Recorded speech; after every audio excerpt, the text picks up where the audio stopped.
Yo, party people, it's Ashley of SingleWomanChronicles.com, where being single is a beautiful choice rather than a miserable circumstance. And today's episode is brought to you by my books, How to Ex Your Ex, A Guide to Getting Past Unhealthy Relationships, along with SingleWomanChronicles.com and Atlanta Love Story Kinda. You guys, you see my orange nails? Yes, I'm so excited. I went back to short because I've been typing a lot more now and writing different articles, so it's just way easier. But I couldn't afford to get my, I don't know if ladies have been like in a place where it's like you got a week where the bills is just really putting a whooping on you, so you off on your nail appointments, so you just out here struggling, looking real dusty by the fingers. But then you go back and then they restore your hands and your feet. Oh, it's just such a feeling of restoration. It's like heaven shining down upon your feet and your hands. It's such a beautiful experience. Yes, Lord. Well, before I get into today's topic, I do want to just give Angela Simmons her flowers. And the reason I want to give her flowers is because sis be out here and body be given. And I love it because she works out really hard and people expect her body to look a certain way because we've been lied to so much in the media, and all of these people with like surgery and who done got stuff removed and do all these crazy regimens to look a certain way. And people are starting to believe that that's what a body looks like, and it's not. A natural body, you can work out 7 days a week and your friend can work out 7 days a week. Y'all can eat the exact same things. But guess what? If you got a different body type, your body type or your body not going to end up looking like their body. She has a natural body, so her body's not going to look like a six-pack cut up, or whatever, because not everyone has that in their genes. We have to understand it's about our genes. Like, some people were just born with abs. Tiana Taylor, she popped out the womb with abs. Even people like Megan Good, she said for the first part of her career, she never worked out. She was skinny fat. She didn't start working out until she married Devon. Or she yeah, that's what she said in her book. So it's just like, people, we have to stop expecting our bodies to look like everybody else's or what you see online, especially since a lot of that stuff is Photoshop. And a lot of these people do these crazy regimens you have no idea about. So I just want to shout out to Angela Simmons because I know she gets a lot of flack because people say dumb stuff like, oh, she works out all the time. Why does her body look like that? What do you mean? Look like what? Amazing? Stupid? But yeah, stupid people make my skin itch. So yeah, just shout out to her. She looked incredible, incredible, incredible. Every time I turn on my light and put this computer in front of my face, my dog decides that he wants to go do something strange and not for a piece of change and just make all these noises. So if you guys hear things in the back, it's him. I don't know why he does this. It's like as soon as that light comes on, he's like, yeah, let me ruin everything she got going on. But anyway, so over the weekend, I had an interesting conversation. And I also was listening to another podcast, Know For Sure, with B. Simone and Megan Brooks, I think her last name is. Don't quote me. But Megan, her best friend, and B. Simone. But they were talking about love. But also over the weekend, my homeboy and I were having a random conversation. And he asked me, have I ever been in love? Now, when I was listening to the Know For Sure podcast, their guest was Dro from Insecure. I don't know his name, but yeah, y'all know if y'all watched Insecure, it's Dro from Insecure. And they asked him, had he been in love before? And then they just got into the subject of how you could have been in love at a certain time and love looked one way, but now it looks so differently that you can think like, dang, was I in love? Because I view love differently, but you actually were. So when my male friend asked me, have I ever been in love? I had to say like, yeah, I actually have, because for so long when people would ask me that, my answer has been no. So if anyone has ever asked me that and I told them no, I was living in my truth. Like, I really didn't think I had, because I've been hurt so many times, and what love looked like was just really ghetto. I do not recommend throwing tomatoes, boo, you know? So I had already always said, like, no, I haven't been in love. But after listening to that segment of the podcast, I realized, like, I have been in love because I was attempting to fill a void in those moments. So, like, growing up and when I was in love the first two times, and they were really close. Like, I was 20 in one and I was 21 in another one. But the first guy, like, he was like my first real boyfriend. So he filled the void for me because he became my boyfriend. Like, it was something I wanted for so long, a commitment, and he was that. You know what I mean? Now, he may have been a bit emotionally and verbally abusive, a little bit more so emotionally. He didn't like cuss me out or call me out of my name, but he would just do things that would play on my emotions and make me feel bad about myself so he could be the hero or so he could just feel better. I don't know. He was very trouble. Don't ask me. But I was actually in love with him because when things were good, they were like good. Now, they weren't good often, but the 7% of the time when they were, like, I wanted to hold on to that because, of course, in the beginning, he showed me this individual who was like super loving. So I know deep down inside of his evil exterior that there is love in there. And I don't want you guys to think I'm just talking bad about this man because, like, it's so long ago. I'm freaking 33 now. I was 20 then, so, you know, but love just looked different. So if I were to ask me now, was I in love with him? How I look at love now? Heck no. Absolutely. I would say I was deeply attached and deeply delusional. But the truth was, in that moment, that was my truth. I loved him, you know? So there was another scenario where I was in love with a guy because he filled a void of confidence. Like, I wasn't very confident in myself and I didn't think I was very pretty. This was like right after I did the big chop. And this was before like YouTube was popping with all the natural girls to tell you what to do with your hair, what products to put in, how to get your little curls together. This was not existent. So I was a blind leading the blind. So I was bald head, scallywag, I had no hair in the back, and it was just dry. It was dry, y'all. It just looked crazy. But he would just tell me I was beautiful all the time. And he was just like really just on me very heavily. And that was like the first 3 months. And then we ended up being long distance. And then it just fell off. But I held on to that for like years. But I even talk about it in How to Extra X. I be using nicknames. So I either call him LA or Ohio in there, or Florida. Yeah, I know that's 3 different places, 2 states, 1 city, but it'll make sense when you read the book. Cuz in the book I do show, like, I use real life examples, my real life examples on how I got over people and things of that nature, but I was in love with him because I was in love with what he was filling up inside of me. He was filling up that void of confidence that I didn't have in myself, so I held on to it for a long time. But that's why it's just really important to be full on your own, to provide yourself with things that you can control, be it confidence, be it like security within yourself, be it like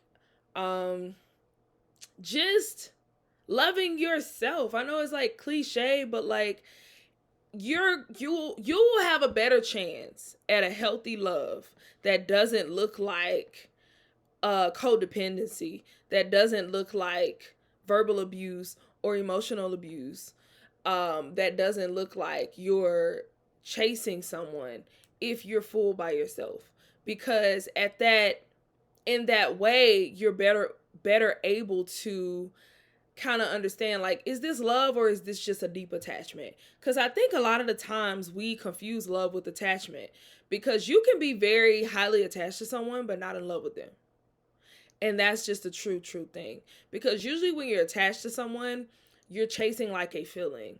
And it's like a roller coaster ride. It's like an emotional roller coaster. Have you ever had the friend, or have you ever been the friend that was always making up and breaking up with somebody? So like every other week, you heard that friend telling you like, oh yeah, we're good. But then 5 minutes later, she texting you, telling you all the stuff that he did and how she over him. But then the next week, she hitting you up and saying, oh, he's back. You know, I forgave him. He pulled up and blah, blah, blah. And then the next 3 days, They back at it again and they fight and they arguing to the point where you're like, listen, sweetie, I love you, but stop telling me about this person.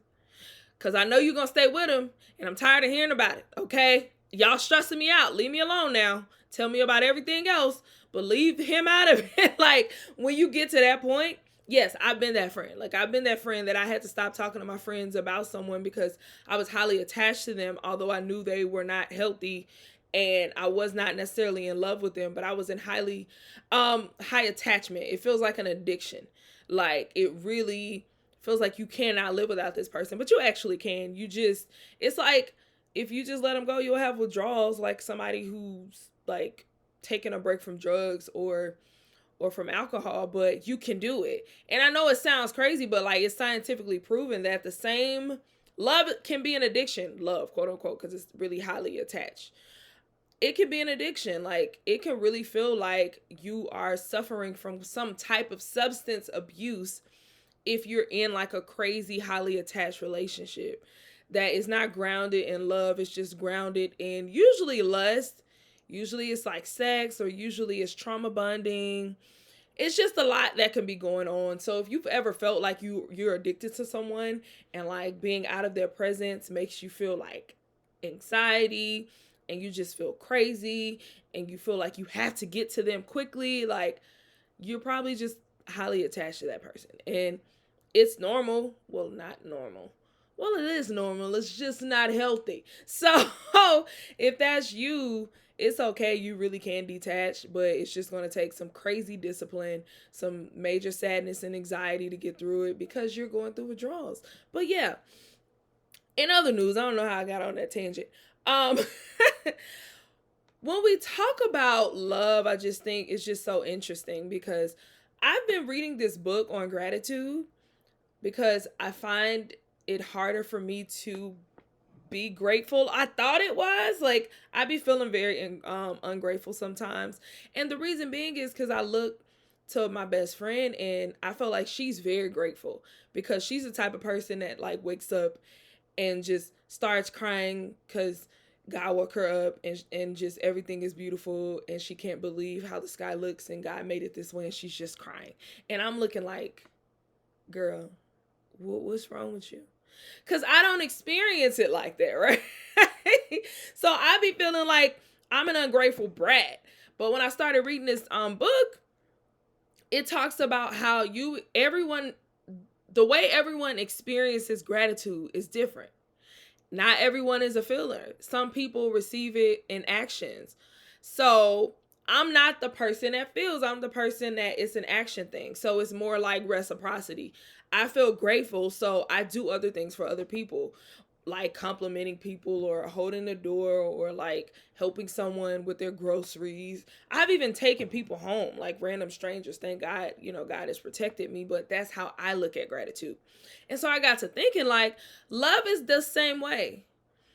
Like, we can feel like, oh my God, my love doesn't look like that. And you'll start to feel bad about it. But it's just, think of it as love languages. Like, just how not everyone receives love the same way. Not everyone gives love or feels love the same way, right? So I could be the type of person that I could be deeply in love with you, but my love doesn't look like me all over you, touching you and all of this stuff like that. It could just look like me doing things for you. So that's why it's like important to have that conversation. But I'm saying all these things to say, like, never criticize how you love or how you receive love. Especially for the people like me who are like the quote unquote hopeless romantics, the people who love really hard and who have a really big heart and who feel like your heart is always being broken. It was only recently where I started appreciating my capacity to love, because I don't feel like everyone has the same capacity to love. And I think we all could, but because of how guarded or how healed or how unhealed we are, that's going to dictate how much you're willing to give love, right? So if you have an unhealed heart and you become cold-hearted and you don't want to let anyone in, your ability to receive love is just as much as your ability to give love. So for me, I have a very big capacity to love because I am forgiving. I am the person that does the self work, and I want to like be the best because I want to give my future husband like all of the freaking love because I'm such a loving person and I love feeling love, right? So, yeah, don't criticize yourself. Don't stop telling yourself you're stupid, especially living in today's society where, woo, Lord, it's hard because it's such a like, let me get you before I get me society. If you notice, like, people be cutting folks off. They sneeze wrong and you about to cut them off.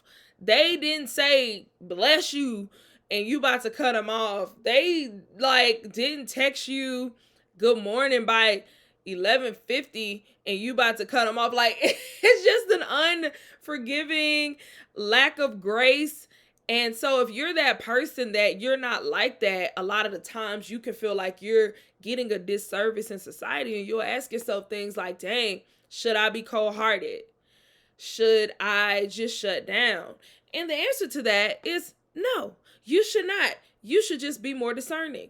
What I mean by that is just do a better job at picking who to give your love to. And this don't just include relationships. This includes friendships. This even includes family members. Because with family, it's a little bit harder because that's your blood, but at the same time, set those boundaries. But don't close your heart.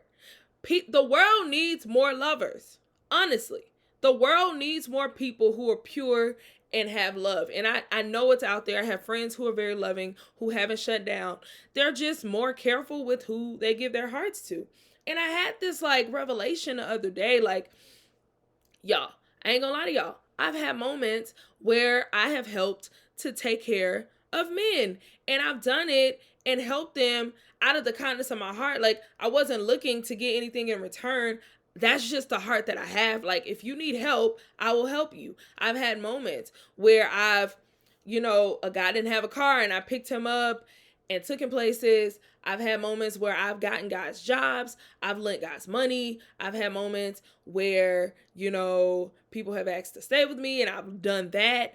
And at first, if they do use a certain kind of way and you don't get a return on your investment, then you feel some type of way. But then if you think about it, did you really do it out of the kindness of your heart? Because if you did it out of the kindness of your heart, who cares what happens in return?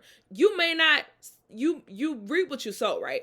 You're not always going to reap it from the same person that you sowed it into. So that's how I look at my reality, right? So I've had moments where I've been, played to the max by the person that I did that stuff for. But at the same time, I still reaped it in blessings in other ways. So now I'm just like, also, that's what I was saying, y'all. I be trying to find it because my brain be doing a lot of things. I be trying to find it. So I be rambling sometimes. I'm sorry. But anyway, what I realized is we are not the judge and jury, right? So say, for example, you do something for someone and then they end up not appreciating it, or they end up not giving that same level of gifting back or affection back or love back at the level that you felt they should have, right? The first thing we think is like, dang, they didn't deserve that from me. They didn't deserve that help. But who are we to say who deserves help? Who are we to say how God will use us to bless somebody else? Who are we to say they don't deserve it or do deserve it, right? Because as God's children, aren't we supposed to do that anyway? Aren't we supposed to lend a helpful hand, right? So I don't regret helping anyone in the past, even the people who've played me, because I still reap those blessings, even if it wasn't from those people. And I was still able to be a light in the world for somebody who society may feel like they didn't deserve it, but maybe I was the only light they ever saw. You know what I mean? So I'm appreciative. You know what I mean? Like, I'm appreciative that I didn't allow those moments to get me all the way down and close my heart. And then I haven't allowed it to make me bitter or make me less of a loving person or giving person. Like, I refuse to do that. Now I am way more cautious. I'm definitely not as naive. You definitely not, listen, you think you coming over here and just about to come over and get whatever. No, sweetie boom boom. Like, I'm way smarter now. We're not green anymore. Like, we really are being discerning on who to give help to. Yes, we are. But at the same time, like, I'm no longer regretting or being upset or angry when someone quote unquote uses me. Like, no, I don't look at it as them using me. I looked at it as God using me as a vessel. And I'm gonna get it back from another source. It's just not gonna be them. So yeah, I just I just wanted to speak on love. I know I said a lot of different things, but I just wish we looked at love differently. You know what I mean? And just because back in the day when you were in love with someone, that love looked different doesn't mean that you weren't in love. It's just not the type of love, because even the way you love and the way you receive love, it matures as you mature, because you're going to start to see different things. So honestly, low-key glad didn't fall in love and get married younger, because the me I am today, that love would not look the same at all. It would be completely different. So I would be worried that I probably would have been divorced because I done fallen out of love with this person, because I grew up and was like, that ain't what love look like to me no more. You know what I mean? And I know couples deal with it every day. And I don't think that's necessarily a grounds for divorce, because I think Tyler Perry said it. He was like, when you get married, be prepared to get married to multiple people. Now, it's interesting that he be having all this advice because he hasn't been married, but he probably be watching other people and listen to a lot of old people. Now, you can soak up a lot of good wisdom from them old folks now. But he said, be prepared to be married to multiple people, because the person you marry in 2022 not going to be the same person in 2032 or 2042. So just be willing to have the open communication, right? But that's why the grounds of your love has to be more than just something that is filling a void. Because if it's a filling a void, once you heal and that void is filled, are you still gonna love that person? You know what I mean? So that's why trauma bonding is so like, ugh. Because once you heal from that trauma, then what? Then what? And you're going to be resenting the other person because they haven't healed. But it's like, dang, y'all started at the same place. You can't get mad at them. You know what I mean?